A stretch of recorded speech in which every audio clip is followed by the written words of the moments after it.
আসসালামু আলাইকুম। আজকে আমি একটি কবিতা বলবো। কবিতার নাম হাসি। লিখেছেন রোকনুজ্জামান খান। হাসতে নাকি জানে না কেউ, কে বলেছে ভাই? এই দেখো না কত হাসির খবর বলে যাই। খোকন হাসে ফোকলা দাঁতে, চাল হাসে তার সাথে সাথে, কাজল বিলে শাপলা হাসে হাসে সবুজ ঘাস, খোলসে মাছে হাসি দেখে হাসেন পাতি হাস,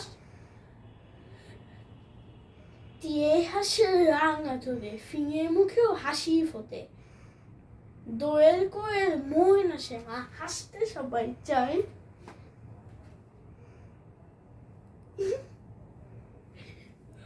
বোয়াল মাছে দেখলে হাসি পিয়ে চমকে যায়। এত হাসি দেখেও যারা কোন মুখে চলে, তাদের দেখে পেঁচা মুখে কেবল হাসি পায়।